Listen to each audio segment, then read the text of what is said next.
Hello नमस्कार, welcome to Gargi news India. मैं आस्था शर्मा। तो आइए आज की बड़ी खबरों पे नजर डालते हैं।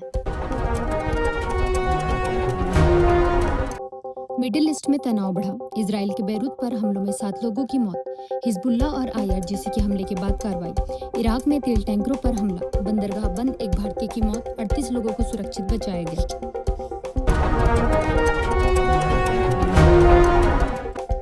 लोकसभा में स्पीकर ओम बिरला ने अपने खिलाफ लाए गए अविश्वास प्रस्ताव पर जवाब दिया। वहीं राज्यसभा में फारूक अब्दुल्ला पर हुए हमले को लेकर चर्चा हुई।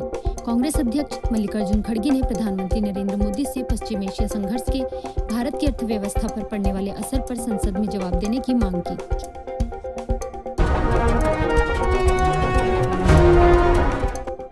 सूचना एवं प्रसारण मंत्रालय ने नियमों के उल्लंघन पर पत्र पत्रिकाओं पर 5 करोड़ से अधिक का जुर्माना लगाया और 88,315 प्रकाशनों का पंजीकरण रद्द कर दिया।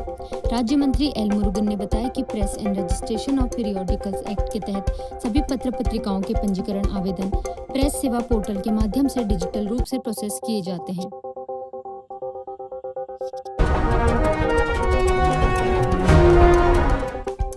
विपक्ष ने लोकसभा स्पीकर के रवैये पर सवाल उठाते हुए कहा कि जब बात विपक्ष की आती है तो स्पीकर का सबसे सामान्य जवाब नहीं होता है। अभय कुमार सिन्हा ने कहा कि स्पीकर का कार्यालय संविधान निर्माताओं और कल्पित निष्पक्षता से भटक गया है।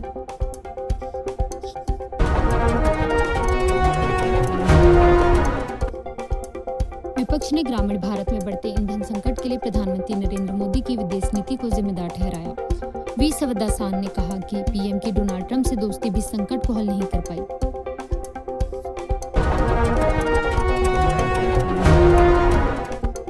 प्रधानमंत्री नरेंद्र मोदी ने कहा कि पश्चिम एशिया के संघर्ष से पैदा हुए ऊर्जा संकट से देश सफलतापूर्वक निपट लेगा। उन्होंने लोगों से घबराने या अफवाहों पर विश्वास न करने की अपील की।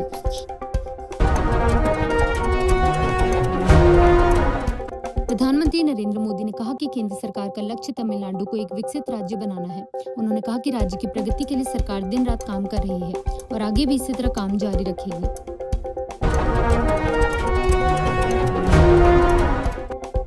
लोकसभा में नेता प्रतिपक्ष राहुल गांधी ने कहा कि लोकसभा पूरे देश का प्रतिनिधित्व करती है, किसी एक पार्टी का नहीं। उन्होंने आरोप लगाया कि बहस के दौरान उनके बारे में आपत्तिजनक बातें कही गई और प्रधानमंत्री नरेंद्र मोदी के समझौतों पर सवाल उठाते हुए उन्हें कई बार बोलने से रोका गया।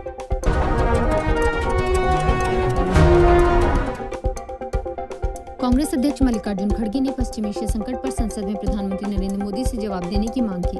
उन्होंने आरोप लगाया कि सरकार ऊर्जा आपूर्ति सुरक्षित करने में नाकाम रही और स्रोत आधारित आश्वासन भ्रामक है, जिसका असर अब अर्थव्यवस्था के कई क्षेत्रों और आम नागरिकों पर पड़ रहा है।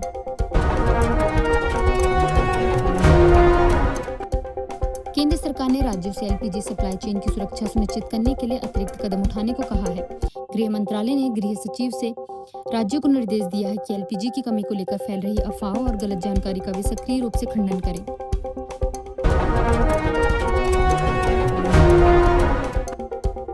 पूर्व उपराष्ट्रीय सुरक्षा सलाहकार पंकज सरन ने कहा कि तेल बाजार में बढ़ती अस्थिरता को देखते हुए भारत को अपने ऊर्जा स्रोतों में विविधता लानी चाहिए। उन्होंने चेतावनी दी कि कच्चे तेल की कीमतों में लगातार बढ़ोतरी से भारत के चालू खाते के घाटे, भुगतान संतुलन, महंगाई और आर्थिक विकास पर दीर्घकालिक असर पड़ सकता है।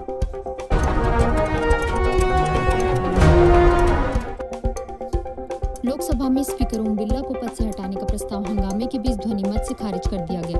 विपक्ष ने अमित शाह की टिप्पणियों पर विरोध जताया, जबकि गृह मंत्री ने कहा कि संसद के नियमों की अवहेलना कर किसी को भी बोलने का अधिकार नहीं है। संसद में राहुल गांधी और रविशंकर प्रसाद के बीच तीखी बहस हुई, जिसमें राहुल गांधी ने एक बार फिर प्रधानमंत्री पर समझौता करने का आरोप दोहराया। जवाब में रविशंकर प्रसाद ने कहा कि नरेंद्र मोदी कभी समझौता नहीं कर सकते।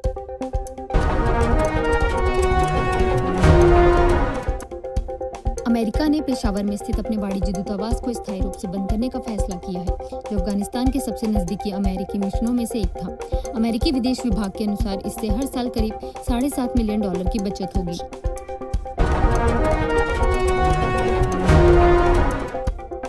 पश्चिम एशिया संघर्ष के बीच G7 देशों ने खाड़ी क्षेत्र में जहाजों की सुरक्षित आवाजाही के लिए उन्हें नौसैनिक सुरक्षा के साथ एस्कॉर्ट करने के विकल्प पर विचार करने पर सहमति जताई। यह निर्णय इमैनुअल मैक्रोन द्वारा बुलाई गई G7 नेताओं की बैठक के बाद लिया गया।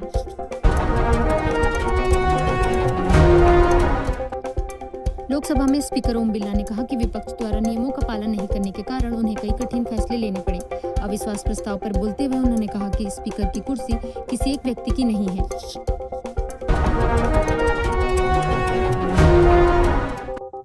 नीतीश कुमार ने समृद्धि यात्रा के तहत 781 करोड़ की विभिन्न विकास परियोजनाओं का उद्घाटन और शिलान्यास किया। इस मौके पर उप मुख्यमंत्री सम्राट चौधरी ने कहा कि बिहार में एनडीए सरकार सबका साथ सबका विकास के मंत्र के साथ बिना किसी भेदभाव के काम कर रही है।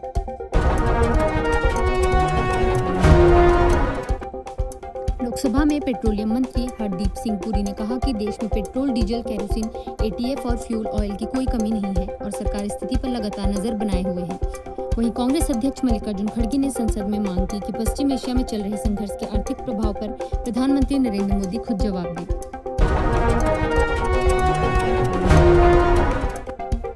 तेल मंत्री हरदीप सिंह पुरी ने कहा कि भारत अब अपने 70% कच्चे तेल का आयात स्ट्रेट ऑफ हॉर्मस के बाहर के स्रोतों से कर रहा है। ईरानी हमलों के कारण ब्रेंट क्रूड की कीमत $100 प्रति बैरल से ऊपर पहुंच गई, जबकि शेनलोंग सुएज मैक्स तेल टैंकर हॉर्मुज पार कर मुंबई पहुंचा।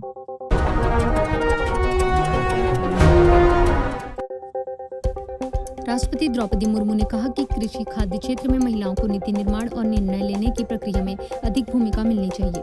उन्होंने भूमि अधिकार, तकनीकी ज्ञान तक पहुंच और संस्थागत वित्त जैसी सुविधाओं के लिए महिला किसानों को लक्षित समर्थन देने की आवश्यकता पर जोर दिया।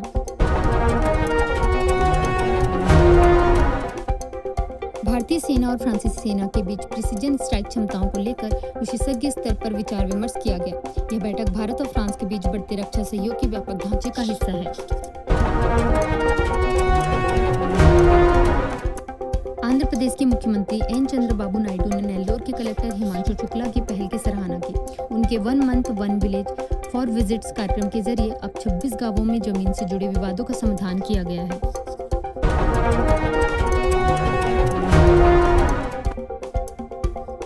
जम्मू कश्मीर कांग्रेस ने पूर्व मुख्यमंत्री फारूक अब्दुल्ला पर हुए हमले की कड़ी निंदा की है। पार्टी ने घटना को गंभीर सुरक्षा चूक बताते हुए जिम्मेदार लोगों के खिलाफ कार्रवाई और जवाबदेही की मांग की है।